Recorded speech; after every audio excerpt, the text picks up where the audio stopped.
Bonjour, aujourd'hui on va entamer le chapitre 4, ce chapitre sur les notions de base de mécanismes réactionnels. Comme une petite introduction, on peut parler tout d'abord de deux aspects très importants. Le premier aspect, c'est l'aspect énergétique et cinétique d'une réaction chimique. Cet aspect qui consiste à donner l'aspect énergétique, si vous voulez, et cinétique de la réaction. Quand on parle de la cinétique de la réaction, on parle précisément de la vitesse de la réaction. Et donc, pour une réaction donnée, elle est souvent sous forme d'une série d'étapes élémentaires, c'est-à-dire le passage des réactifs vers la formation des produits. Donc, on aura des étapes au milieu, d'accord? Il y a plusieurs étapes. Il y a d'autres réactions qui sont en une étape.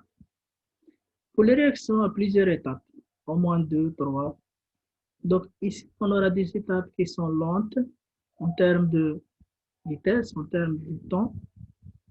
D'autres sont rapides. Et là, on peut parler d'une étape cinétiquement déterminante. Qu'est-ce qu'on veut dire par une étape cinétiquement déterminante? C'est une étape très lente qui se passe au cours de la réaction. Donc, si on a par exemple 2, 3 étapes, l'une elle est lente, l'autre ou bien les deux autres sont plus rapides, et donc l'étape la plus lente dans ces trois, c'est l'étape qui détermine la vitesse de la réaction. D'où son nom, l'étape cinétiquement déterminante. Donc, toute la vitesse de la réaction dépendra de cette étape. Maintenant, deuxième aspect, c'est un aspect électronique. Vous savez bien que pour une réaction chimique, au cours de la réaction, il y a la formation de certaines liaisons chimiques et la rupture des autres ou bien d'autres liaisons chimiques.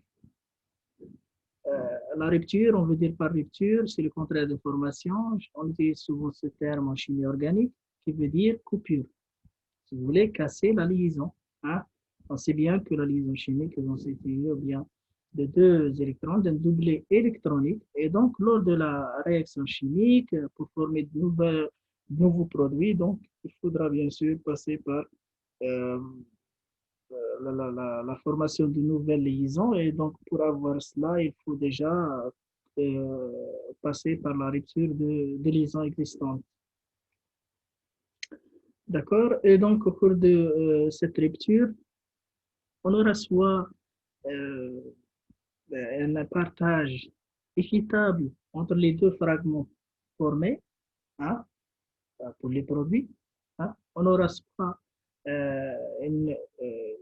un partage équitable, égal pour les deux fragments. Par exemple, chaque fragment prend un électron. Et donc, on parle ici d'une rupture homolytique.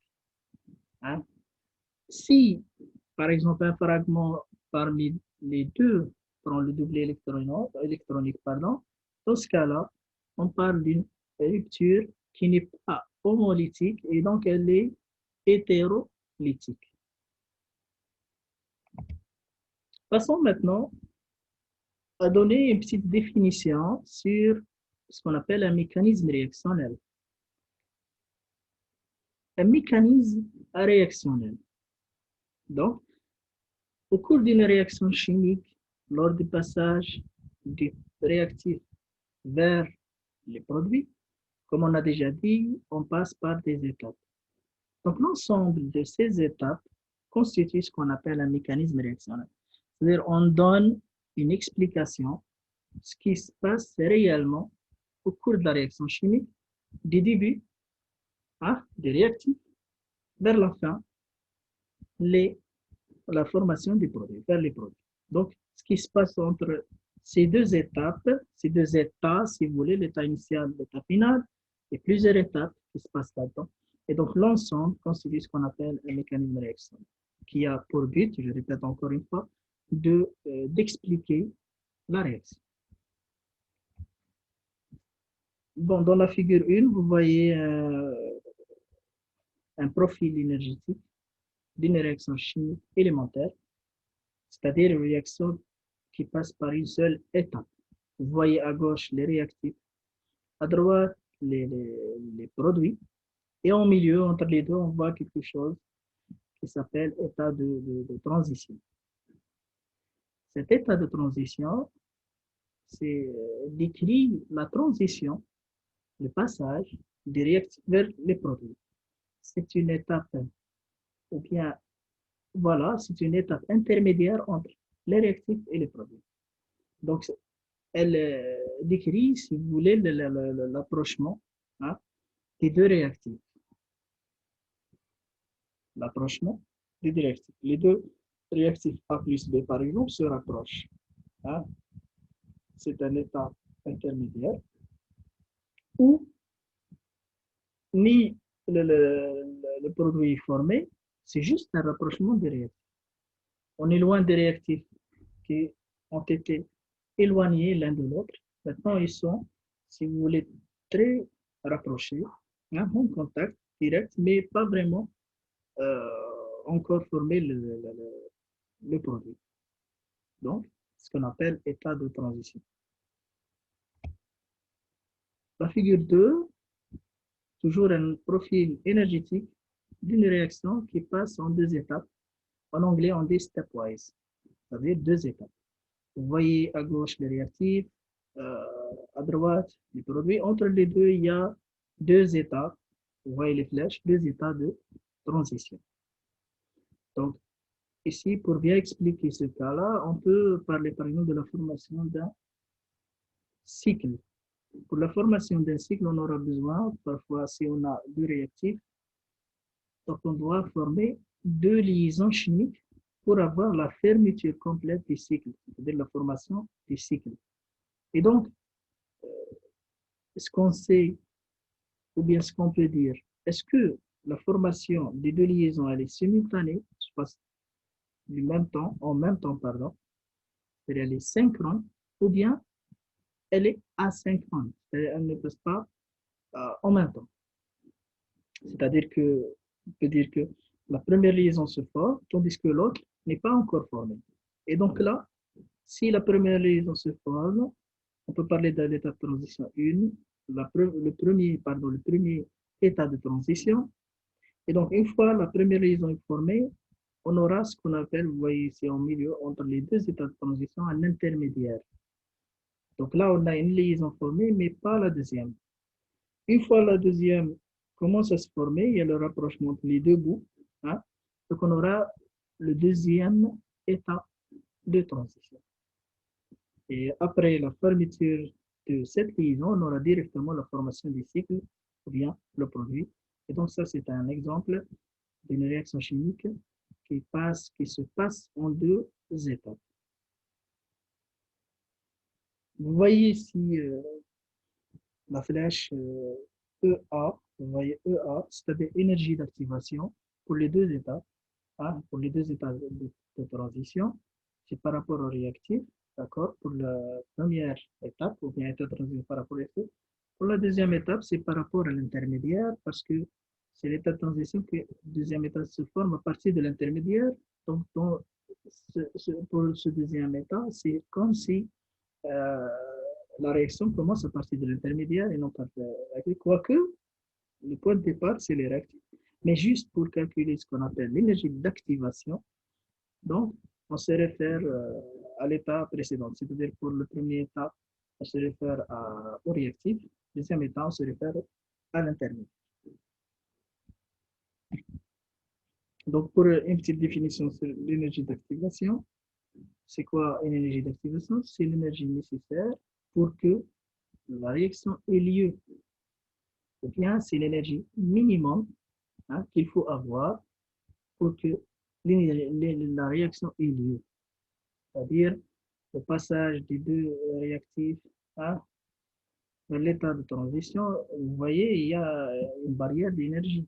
Hein, d'accord? EA, c'est une barrière d'énergie qu'il faut franchir pour passer à l'intermédiaire. Ensuite, à partir de l'intermédiaire, il faut passer par E à prime. Deuxième énergie d'activation, c'est une barrière énergie qu'il faut franchir pour passer au produit. Voilà, vous voyez dans ce diapo hein, la définition de l'énergie d'activation. Donc, au cours de la réaction, il y a un certain choc entre les molécules hein, réagissantes. Et donc, le choc n'est pas efficace que si les molécules se heurtent d'une façon, à avoir ou bien dépasser une énergie égale ou supérieure à l'énergie d'activation. C'est ça l'énergie d'activation. Donc, pour résumer, c'est l'énergie minimale qu'il faut avoir pour qu'une réaction ait lieu. C'est ça la définition de l'énergie d'activation. Au cours toujours de la réaction chimique, on parle souvent de deux contrôles. Il y a le contrôle cinétique de la réaction, il y a aussi le contrôle thermodynamique. Commençons par le contrôle cinétique. Ça veut dire quoi? Pour bien comprendre ce contrôle cinétique, soit une réaction donnée ou bien deux réactions parallèles données A plus B dans C et A plus B dans D. Donc, le produit qui se forme le plus rapidement et par définition est le produit cinétique. C'est la même réaction, A plus B, mais qui donne deux produits, C et D. Par exemple, si le D, le C, pardon, on doit suivre ce qu'on a écrit sur le diapo pour ne pas avoir des confusions. Si le C est plus rapide, la formation du produit C est plus rapide par rapport à D, et donc le produit qui se forme en plus grande quantité, c'est bien sûr le C, puisque c'est la réaction la plus rapide hein, par rapport à la réaction formant le produit D.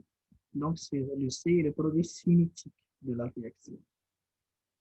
Et dans ce cas-ci, pour l'état de transition de C, hein, elle est plus bas en énergie que celui de l'état A plus B dans D, que le produit D. C'est ce qui concerne le produit cinétique. C'est le produit qui se forme le plus rapide. Donc, pour le contrôle thermodynamique, toujours les mêmes réactions A plus B donnent C et donnent D. Donc, la même réaction donne deux produits, C plus D.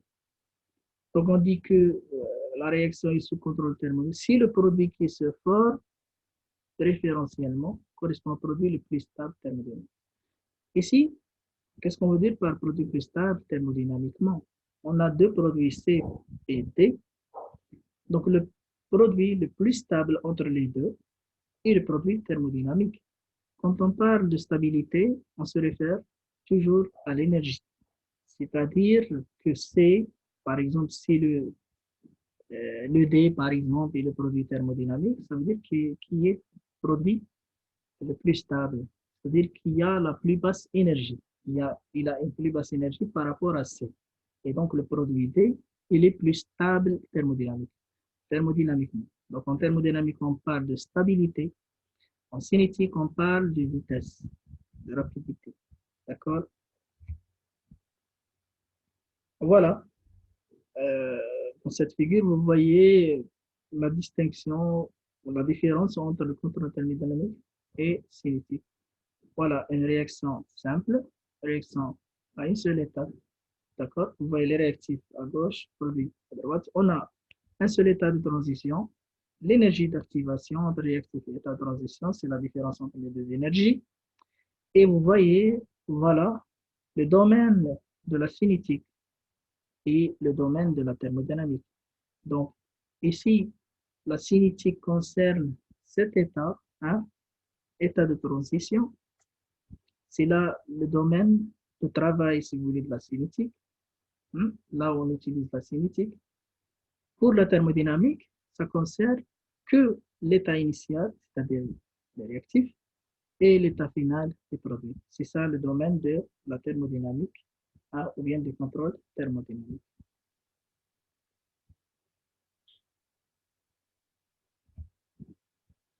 Passons maintenant à la classification des réactions chimiques. On a plusieurs types de réactions chimiques.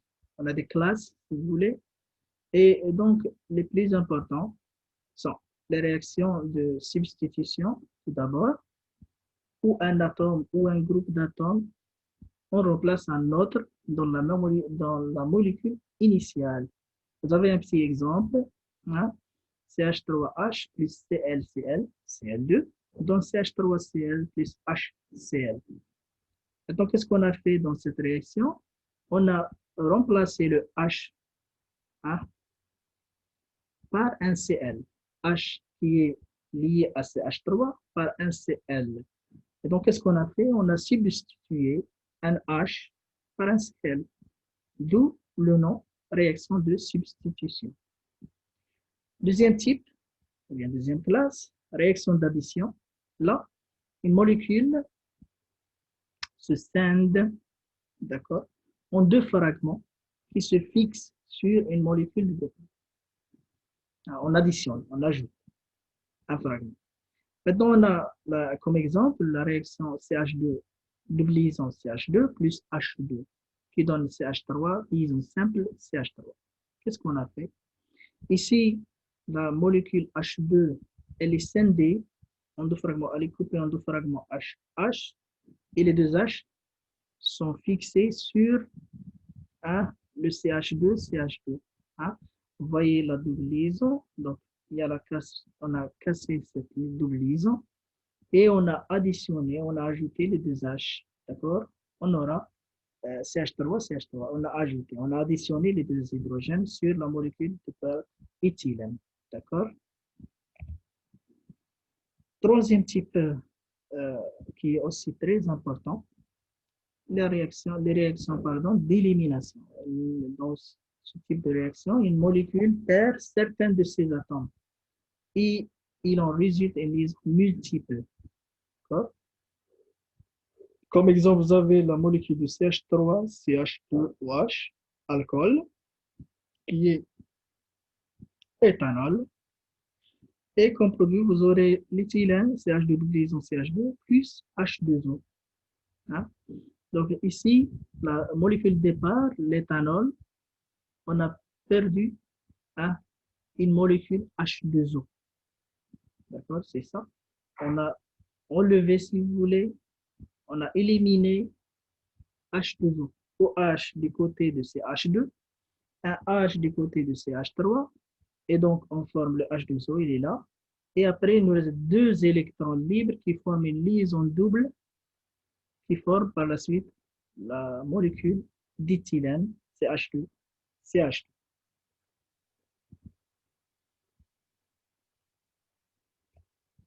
Commençons par la première classe, les réactions de substitution nucléophile. Pour une réaction de substitution nucléophile, ce type de réaction consiste à remplacer un halogène, souvent un halogène, par un groupe nucléophile, c'est-à-dire disposant de doublés non liants. Le nucléophile, le groupe nucléophile, dispose d'un doublé non liant, un doublé électronique libre. Le bilan général de la réaction est Rx plus nucléophile. Rx, R c'est alkyle, X c'est l'halogène, NU nucléophile qui donne RNU plus X moins. Hein, on élimine, on substitue, si vous voulez, l'halogène, pardon, X par un nucléophile et on aura comme produit RNU plus X moins ou bien l'halogène qui part. D'accord?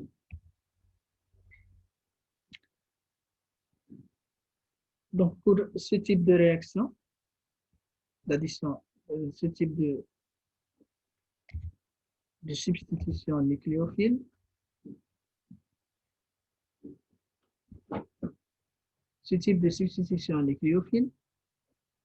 on a un halogène fixé sur un alkyle, Rx plus Nu moins, avec un double libre, qui donne RNU, vous voyez, plus X moins. Le NI peut être un HO moins, H2N, RO moins, ainsi de suite. C'est des nucléophiles. D'accord? Il existe deux mécanismes limites pour ce type de réaction. Soit les substitutions nucléophiles d'ordre 1, appelées souvent SN1, SN1 d'ordre 1. On va voir pourquoi. Deuxième type, les substitutions nucléophiles d'ordre 2, SN2. On va commencer par SN2, ou bien substitution nucléophile bimoléculaire. Bimoléculaire, ça veut dire que la réaction se passe entre deux molécules, bi, 2. Et pour cette raison, elle est appelée SN2, 2, entre deux molécules. Les deux molécules sont le nucléophile et le Rx, alkyle, halogène.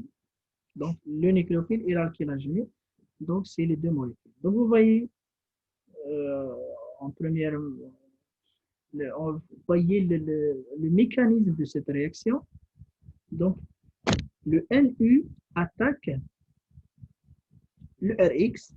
Sur le Rx, on a un dipôle, si vous voulez, le delta plus, delta moins. Du fait qu'on a l'halogène, il est plus électronégatif que le carbone, donc il va attirer les électrons vers lui. Donc, on aura delta moins, delta plus.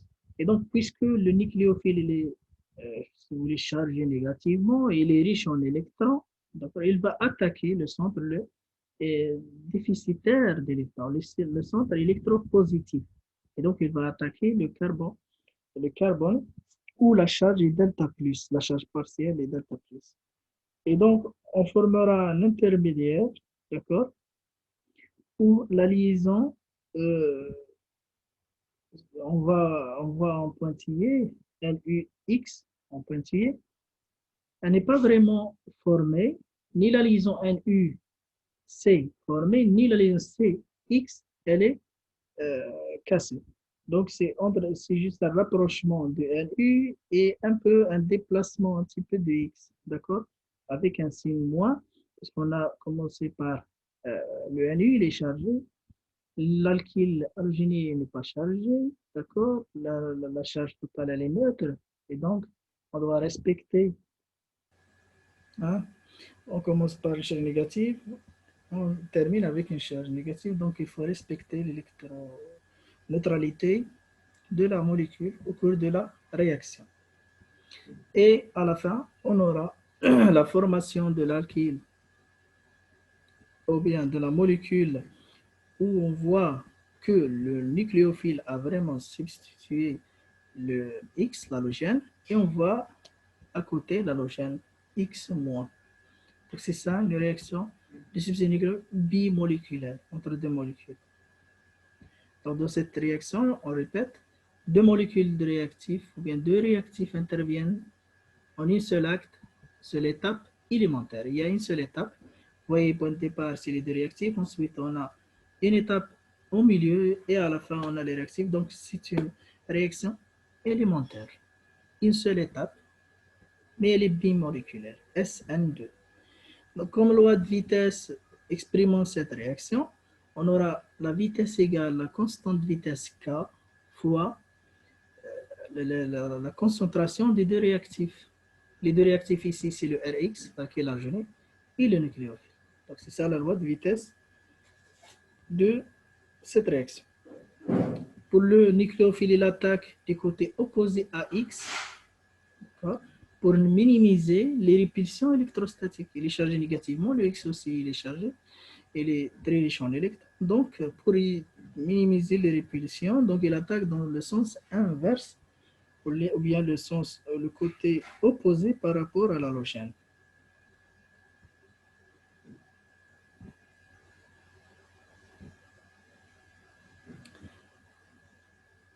Et ceci est appelé inversion de Walden. D'accord?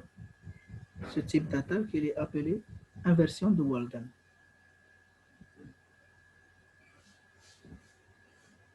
Pour les réactions de ce nucléophile, elles sont exothermiques, c'est-à-dire en thermodynamique, on sait bien que signifie exothermique.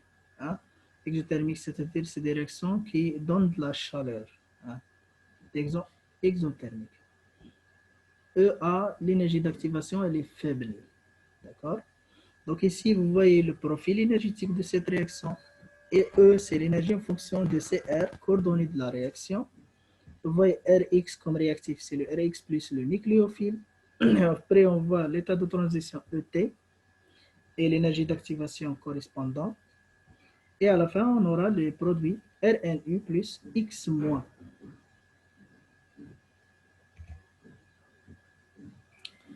Maintenant, on peut parler de la stéréochimie de ce type de réaction. On a parlé de l'inversion de Walden. Donc, c'est l'inversion de Walden cette inversion peut impliquer l'inversion de configuration du centre asymétrique sur lequel a lieu la réaction. Mais ce n'est pas obligatoire. Ce n'est pas dans tous les cas, on aura l'inversion de la configuration du centre asymétrique. Pour rappel, à titre de rappel, le centre asymétrique, c'est un carbone asymétrique, c'est-à-dire on a les 4 substitutions différentes. Par exemple, pour la première réaction, vous voyez la configuration de l'alkyle halogéné, allo-alcane. On a R, la configuration R, plus HO-, le nucléophile. Hein. L'halogène ici, c'est le chlore, le Cl. Et donc, on aura une substitution du chlore par OH. Et vous voyez l'inversion de la configuration de R, on passe à S pour le produit. D'accord? Pour la deuxième réaction, le départ, c'est avec un R. À la fin, on aura un R. Pas forcément, on aura l'inversion de la configuration. Donc, pour une réaction SN2, qu'est-ce qu'on peut dire? On peut dire qu'elle est stéréosélective et stéréospécifique. À partir d'un réactif, ça veut dire quoi? Ça veut dire qu'à partir d'un réactif de configuration absolue donnée, R ou S, pour le carbone acide, on obtient un seul des deux produits. Donc c'est pour cette raison, elle est stéréospécifique. On aura un seul, et non pas les deux RS. On aura soit à partir de R, on aura un S, soit à partir de R, on aura un R, soit à partir de S, on aura S, soit, comme dernier cas, un S, on aura un R. D'accord? Donc, toujours, on aura une seule configuration. Et donc, elle est stéréosélective. Il y a une certaine sélectivité ici. Et même, plus que ça, elle est stéréospécifique. On aura un seul et un seul produit avec une seule configuration donnée.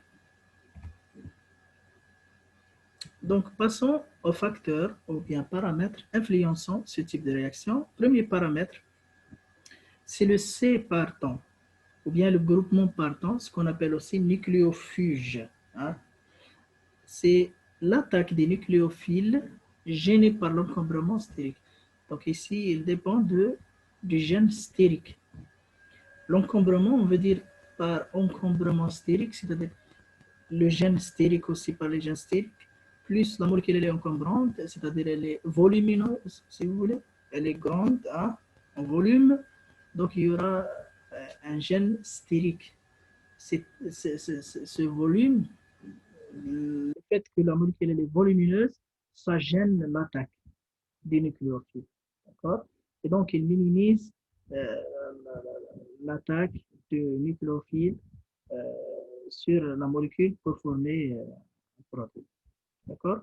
Donc, on aura l'ordre RH2X est plus favorisé pour instituer que RR'(X), plus favorisé que RR'(R) seconde X.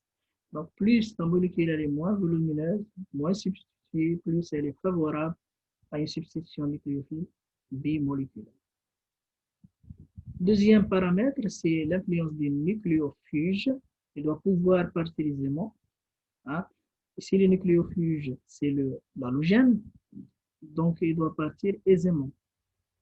Et pour classement, on aura le I, il part plus facilement que le VR, plus facilement que le C. Influence des nucléophiles. L'attaque du nucléophile déclenche le processus réactionnel. Il faut donc un bon nucléophile. Il faut avoir un bon nucléophile. Par exemple, pour les halogènes, on a l'ordre suivant est moins plus favorable, plus favorisé que le BR, moins plus favorisé que le CL comme nucléophile. Le dernier paramètre, c'est le solvant. Pour les substitutions nucléophiles bimoléculaires, on utilise souvent les solvants aprotiques et peu polaires. Aprotiques et peu polaires, comme la propanone, l'acétone si vous voulez, l'acétonitrile et le DMR.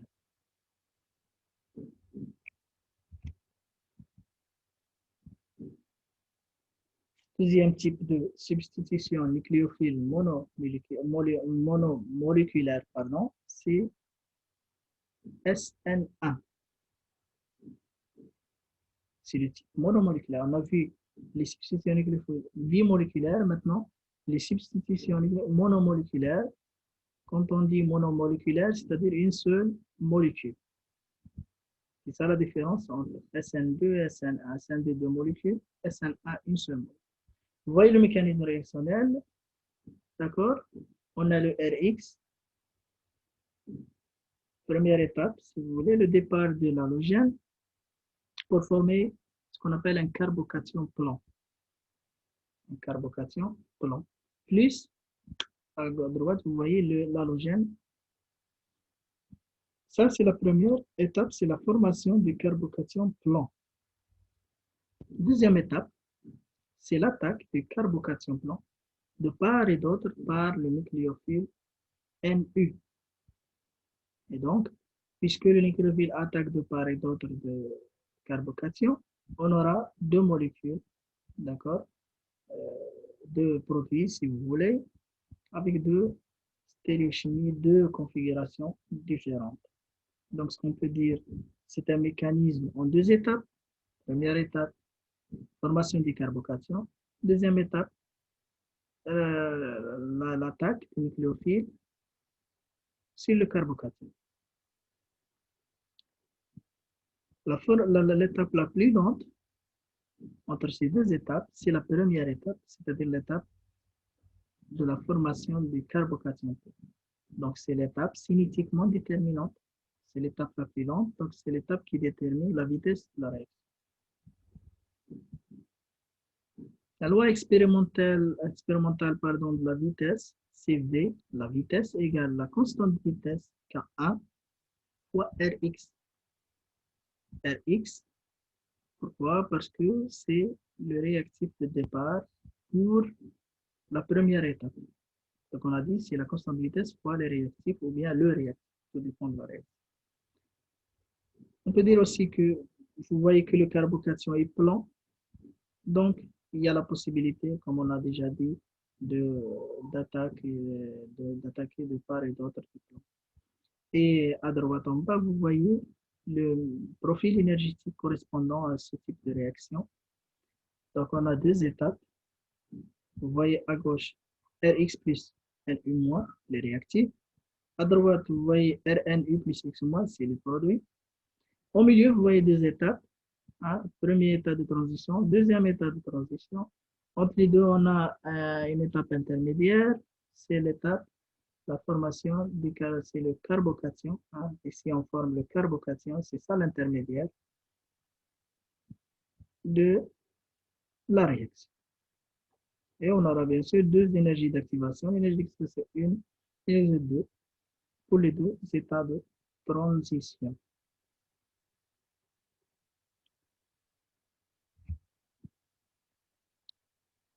Passons maintenant à B, la stéréochimie de cette réaction. Puisqu'on a un carbocation plan, on a ce qu'on appelle une équiprobabilité d'attaque des nucléophiles. Si le composé de départ possède comme seule carbocation, carbone asymétrique, pardon, celui sur lequel porte la substitution, alors on obtient en fin de réaction un mélange racimique. C'est quoi un mélange racimique? On aura deux produits avec deux proportions, la même proportion, 50%, 50%. On n'aura pas 40, 60, 30, 60, non. On aura un mélange équimolaire. C'est ça ce qu'on équiprobabilité ou bien un mélange racimique, mélange équimolaire. Donc pour l'exemple, vous voyez R à partir d'une molécule de configuration R, on aura l'attaque de H et le départ de Cl-. On aura SR 50, 50. Deux énantiomères, ce qu'on appelle ça deux énantiomères, on mélange 50, 50. C'est ça ce qu'on appelle le mélange racinique, le mélange équimolaire. La réaction C1 n'est pas stéréosélective. D'accord? Pourquoi? Parce qu'on a eu deux produits et non pas un seul. À partir de ce R, on aura S et R. D'accord? On n'a pas eu S ou bien R. On a les deux. S, R, donc elle n'est pas stéréosélective. Donc, vous voyez, par exemple, pour le deuxième exemple, réaction à deux carbones asymétriques, avec deux carbones asymétriques, vous voyez aussi un mélange à SRRS pour. Maintenant, pour les paramètres influençant ce type de réaction, premier paramètre toujours, c'est l'influence du carbone portant le nucléophile, pardon, c'est-à-dire le carbone qui porte l'halogène. C'est ça, le carbone portant le nucléophile. Pour la SN1, elle est plus rapide quand est-ce quand le carbocation formé sera plus stable. Plus le carbocation formé est stable, plus la SN1 est rapide. Donc maintenant, on va parler de la stabilité du carbocation. Quand est-ce qu'un carbocation est plus stable? Quand il est substitué. Plus il est substitué, plus il est stable. Donc un carbocation tertiaire est plus stable que secondaire, plus stable que. Donc le carbocation tertiaire est plus favorisé pour la SN1. Et donc pour l'influence des nucléophiles, il faut un bon nucléophile tout simplement. Un halogène qui part présent. Pour l'influence des nucléophiles, un carbocation est facile à attaquer. Donc ici, on n'aura pas vraiment besoin d'un nucléophile très très fort. D'accord? C'est juste un nucléophile. Ça peut importer vraiment l'importance d'un nucléophile, un bon nucléophile. Donc c'est un carbocation. On aura besoin d'un nucléophile. En dernier lieu, on a l'influence des solvants. Les solvants utilisés pour les réactions SN1 sont protiques et polaires. Le rôle des solvants, de ce type de solvant protique et polaire, un solvant polaire stabilisera le carbocation formé. C'est ça le rôle du solvant polaire. Et donc pour solvant protique, il forme des liaisons avec le nucléophile et favorise la rupture de la liaison CX. Le carbocation se formera plus facilement. C'est ça le rôle des solvants polaires et protiques.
Passons maintenant à la deuxième classe des réactions chimiques, les éliminations.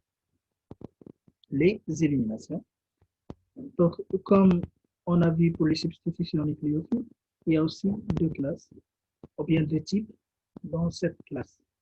Les éliminations bimoléculaires E2 et les éliminations monomoléculaires E1. Donc, une réaction d'élimination consiste, comme on a vu au départ, consiste au départ de l'halogène accompagné d'un hydrogène en alpha juste à côté, sous l'effet d'une base. Elle conduit à la formation d'un alcène. On a vu celui-là auparavant. Maintenant, en général, une réaction d'élimination, donc on a une molécule Rx plus une base B- qui donne un alcène plus BH plus halogène. Et donc, on aura deux mécanismes limites pour ce type de réaction. Élimination ordre 1, E1, élimination ordre 2, ou bien bimoléculaire, E2.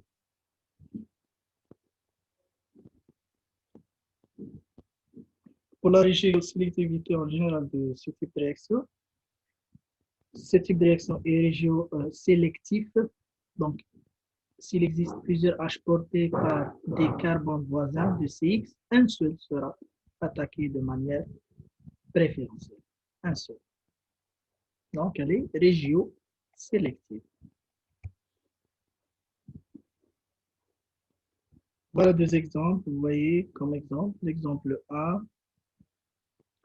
on aura 20% de produit à 80% produit 2. Donc, l'alcène le plus stable, c'est l'alcène le plus substitué, qui est en 80%. Pour le deuxième exemple, vous voyez l'alcène le plus stable, c'est l'alcène le plus.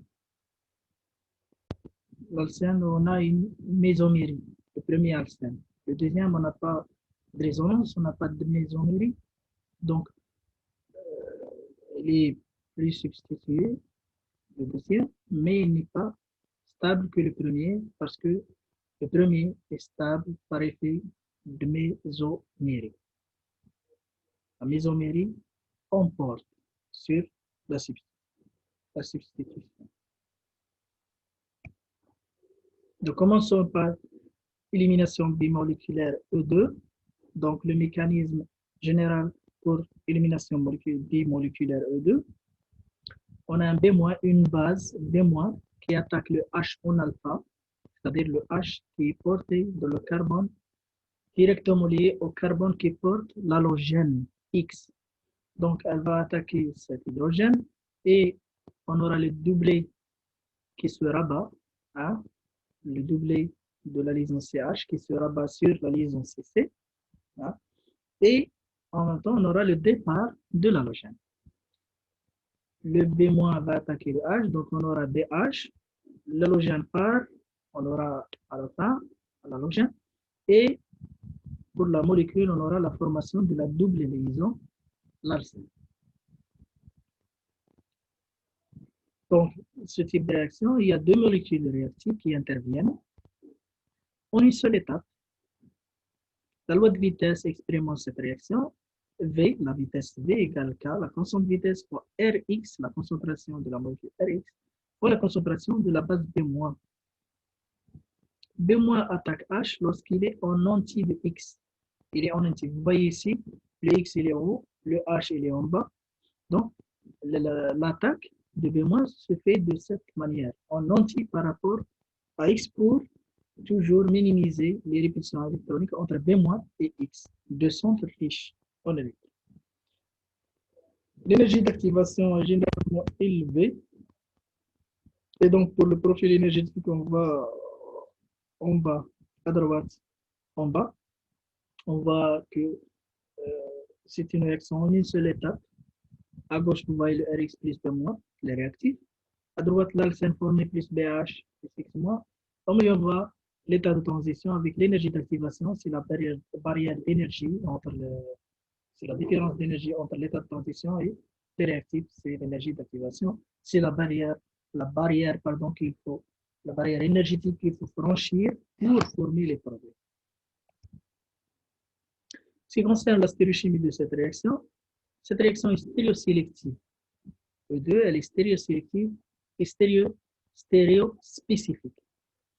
C'est-à-dire à partir d'un stéréoisomère de configuration absolue donnée, on obtient un seul des deux alcènes envisageables s'il possède l'isomériste ZE, un autre signe donnant un produit TFR.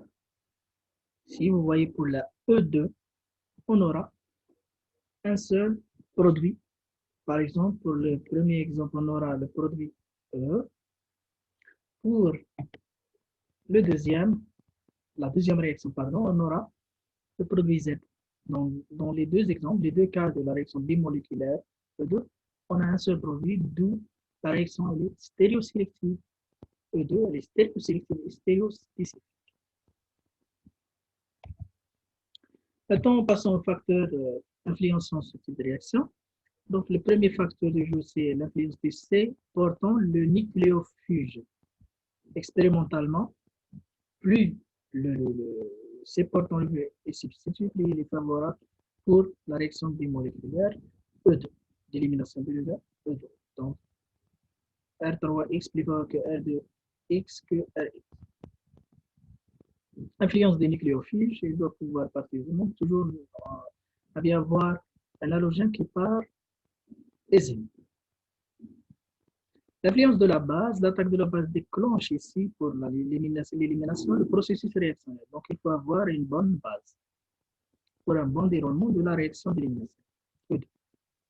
Pour les solvants souvent utilisés pour les réactions 2 sont aprotiques et peu polaires.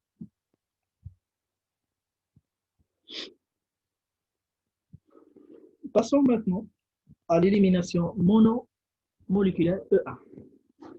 Pour ce type de réaction, deuxième type de réaction d'élimination, le mécanisme correspondant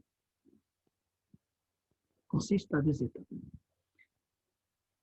Première étape, c'est le départ de l'halogène X pour former un carbocation. Deuxième étape, c'est l'attaque de la base sur le H en alpha qui est en anti. Le H de l'attaque de la base, c'est l'hydrogène en alpha de carbocation formé pour donner deux alcènes. Donc la première étape est l'étape cinétiquement déterminante parce que c'est l'étape la plus lente. C'est l'étape de la formation du carbocation. Donc c'est l'étape la plus lente. La loi de vitesse qui exprime cette réaction, donc c'est V égale K1 fois Rx. Le point de départ, c'est le Rx. Donc, c'est l'étape déterminante de la réaction. Donc, V égale K1 fois Rx. La constante de vitesse fois la concentration de Rx. On a, pour ce mécanisme, on a, vous voyez, on a une simple liaison entre le CC pour le Rx. Donc, ça donne une libre rotation autour de cet axe, autour de cette liaison CC pour les deux fragments portés par les deux carbones. Et donc, on aura une formation de deux alcènes, une possibilité d'avoir deux alcènes. Pour le mécanisme puisque la réaction consiste à deux étapes, donc on aura deux étapes. Vous voyez le profil énergétique, Rx plus P-, à droite les produits, et au milieu, on a deux états de transition, caractérisés par E1, EA1, EA2. Entre les deux, on a la formation du carbone. Donc, c'est un mécanisme à deux états. Concernant la stéréochimie, qu'est-ce qu'on peut dire pour les réactions E1? Parce qu'elle n'est pas stéréospécifique. Du fait qu'on aura deux produits formés, ZE, donc elle n'est pas stéréospécifique, mais elle est partiellement stéréosélective. Quelle que soit la légion de départ, on formera majoritairement l'un des deux alcènes possibles. Donc, quel que soit le point de départ, toujours deux, donc elle est stéréosélective, mais pas avec la même, ne sont pas avec la même proportion. Un est plus stable par rapport à l'autre. L'alcène le plus stable, le E par rapport, il est plus stable par rapport au Z, donc il est majoritaire. D'où la stéréosélectivité de la réaction. Maintenant, pour les paramètres influençants, c'est la réaction E1.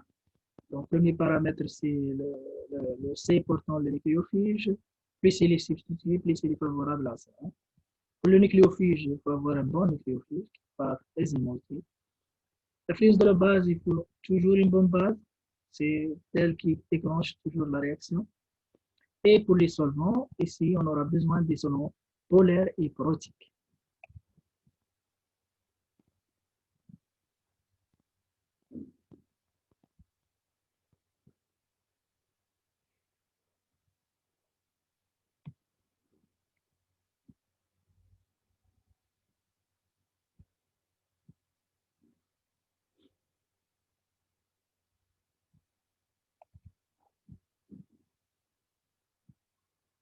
On va parler ici, il y a certaines ressemblances entre les deux types de réactions, substitution nucléophile et élimination. Donc, on peut parler de compétition entre l'ASM, le substitut, et l'élimination. Une même espèce peut être à la fois nucléophile et basique. C'est ça le problème qui se pose. Parfois, des nucléophiles sont des bases aussi. Par exemple, HO-. Elle peut donc générer des réactions de soulignement et d'élimination. Donc ici, il y a une compétition. Elle peut jouer les deux rôles. HO-, il peut être nucléophile comme il peut être une base. Donc, il peut jouer les deux rôles. On a un RX, donc on peut avoir la SM, et on peut avoir l'élimination. Donc, pour les facteurs favorisant une réaction des nucléophiles, il faut avoir une température moyenne pour les systèmes nucléophiles et un bon nucléophile qui serait une mauvaise base. Donc, on doit choisir un bon nucléophile qui n'est pas une bonne base. Par exemple, Cl-, Br-, HO- dilué. HO- dilué. Parce que HO-, c'est un nucléophile et une base là. Donc, il faut avoir HO- dilué. Ça, c'est des facteurs si on veut favoriser la scène, la nucléophile, et non pas avoir l'élimination. Maintenant, si on veut avoir l'élimination, pardon. Donc, on doit avoir une température élevée, une bonne base qui serait un mauvais nucléophile. Donc, ça n'existe pas en fait. Donc, on utilise souvent un chauffage important ou bien une concentration élevée en base. Par exemple, au moins concentré. Donc, c'est ça pour favoriser l'une par rapport à l'autre. Passons maintenant aux additions. Quatrième type de réaction, les additions. On a les additions sur les alcènes et on a des additions sur les carbonyles, CO. Commençons par les additions sur les alcènes. C, oublions C. Des généralités, une addition électrophile. On a une alcène plus AB. Et après, on aura l'addition de A et B. Donc, si vous voulez, la liaison AB se scinde. Il y a une coupure. Hein, deux fragments, on a deux fragments A et B. Et les deux fragments se fixent sur l'alcène où il y a aussi la rupture de la liaison pour pouvoir fixer les deux fragments A et B. Et on aura un alkane. À partir de l'alcène de départ, on aura un alkane. Quelques exemples de l'addition électrophile. sur les alcènes. Premier exemple, vous voyez BR2, l'addition de BR2 sur un alcène, sur une alcène, pardon. Donc, on aura l'addition de deux fragments BR sur les deux carbones de la division et on aura un alcane halogénique. Deuxième type, ou bien deuxième exemple, pardon, HBr, l'addition de HBr sur une alcène, CH3, CH3C, CH. Donc, on aura la formation de deux carbocations possibles pour cette réaction. Donc, soit l'attaque de la doublison sur le H et donc il sera porté par le premier carbone substitué de la doublison qui porte les deux métiers, ou bien il sera porté par le carbone qui porte les deux hydrogènes. Donc on aura deux carbocations possibles. Quel est le carbocation le plus stable? Le carbocation le plus stable, bien sûr, le carbocation est le carbocation le plus substitué. Et donc, ici, entre les deux, on aura le deuxième carbocation formé sur le carbone qui porte les deux métiers. Et donc, l'addition du Br-, c'est sur ce carbocation et on aura le produit. Parce qu'on peut dire sur cette réaction, elle est régiosélective. D'accord? Ici, il y a d'autres exemples que vous pouvez voir ici. Par exemple, l'hydratation d'un alcène, ce qu'on veut dire par hydratation, c'est l'addition de H2O sur une alcène pour former un alcool. Et vous voyez le mécanisme, il y a trois étapes. La première étape, c'est la formation des carbocations le plus stable, c'est-à-dire le plus substitué. D'accord? Ensuite, l'attaque de H2O sur, ou bien le doublé de l'oxygène de H2O sur le carbocation formée. Et après, on aura la régénération du catalyseur H2O via H3 au plus et on forme notre produit.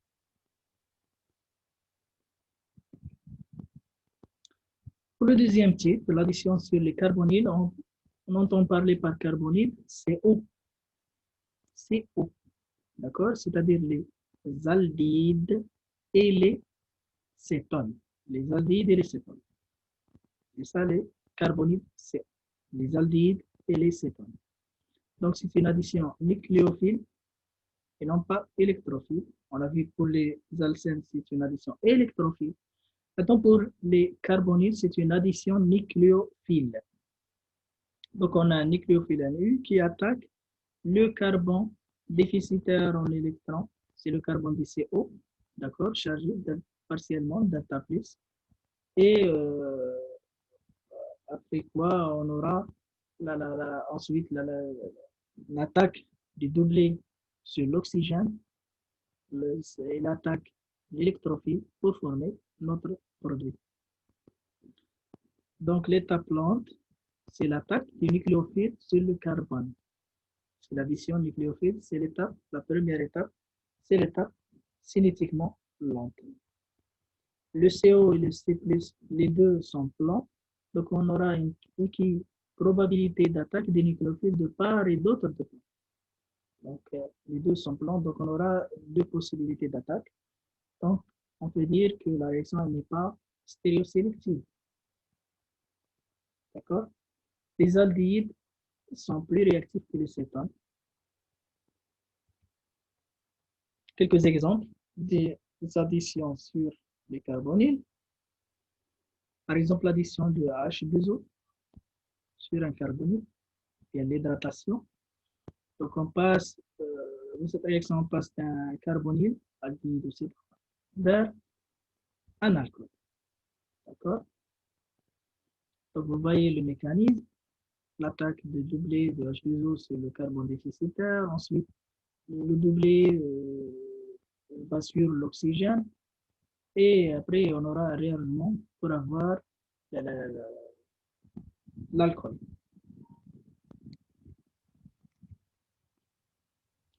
La même chose pour former un émia cétal. RR', seconde OH, ce qu'on appelle iniacétal. Et à la fin, on a une réaction intramoléculaire. Intramoléculaire, c'est-à-dire se passe dans la même molécule. La même molécule contient les deux, si vous voulez, c'est un seul réactif, mais contient les deux réactifs, si vous voulez, dans la même, c'est intramoléculaire, se passe dans la molécule elle-même. C'est ça, intramoléculaire. Une réaction intramoléculaire.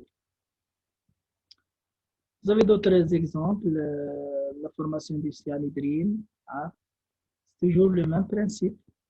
Le CN qui attaque le C déficitaire du CO et on forme à la fin notre cyanhydrine, le même mécanisme. D'accord? Réduction des carbonyles, exemple 5, c'est-à-dire on passe de la déclinaison CO à OH, c'est une réduction, donc on passe du carbonyle vers un alcool. D'accord? Vous voyez le mécanisme, toujours le même principe. On utilise aussi un ABH4 comme nucléophile qui attaque le carbone déficitaire du carbone.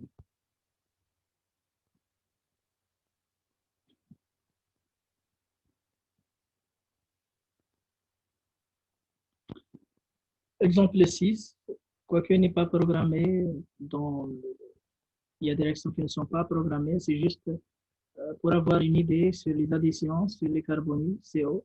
Donc, j'ai donné un peu quelques exemples, quoique, comme je viens de dire, il y a des exemples qui ne sont pas programmés dans votre programme, mais c'est juste à titre informationnel. Voyez par exemple le mécanisme général pour l'exemple 6, on donne un mécanisme général, WCOR, NE-, RCNUCO, plus de lumière.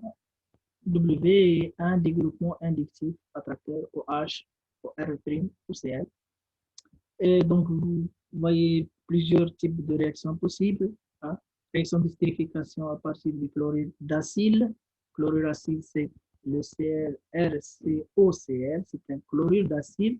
C'est un dérivé qui n'est pas programmé dans le programme, mais c'est un dérivé d'acide carboxylique, comme on a vu pour les dérivés d'acide carboxylique. Il y a les, les nitriles, il y a les amides, donc les esters, même les chlorures d'acide. Donc on peut former un ester à partir d'un chlorure d'acide qui est carbonyle. Maintenant, il y a d'autres réactions de stérification à partir d'acide carboxylique. C'est l'attaque toujours d'un nucléophile sur le C du CO, déficitaire. Et à la fin aussi, une réaction de stérification en présence d'un catalyseur acide. On utilise un catalyseur acide pour avoir un ester.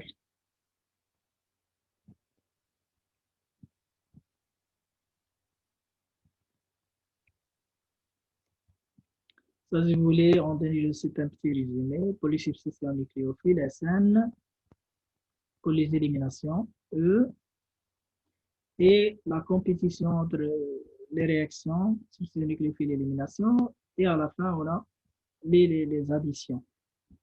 C'est ce qu'on a vu dans ce chapitre. En résumé, c'est ce qu'on a vu. Et quelques rappels de définition importantes. Réaction dite régiosélective si à partir d'un substrat réactif, possédant plusieurs sites réactifs possibles ou bien potentiels, c'est-à-dire susceptibles de conduire a priori à plusieurs produits isomères, elle donne majoritairement l'un des produits isomères. C'est ça la régiosélective. Réaction pouvant donner a priori plusieurs produits stéréoisomères, mais conduisant préférentiellement à un certain nombre de ces stéréoisomères, est dite stéréosélective. Elle ne donne pas tous les stéréoisomères, par exemple, parmi je ne sais pas combien, donc elle est stéréosélective. De soit une réaction pouvant se faire à partir des réactifs stéréoisomères susceptibles de se conduire a priori à plusieurs produits stéréoisomères, si, à partir d'un stéréosomère réactif donné, la réaction conduit majoritairement à un stéréosomère produit donné, cette réaction sera stéréospécifique. Elle donne un seul. Donc, elle est stéréospécifique. Comme remarque, une réaction stéréospécifique est donc obligatoirement, elle est stéréosélective. D'accord? D'autres exemples de la réaction d'élimination, E2.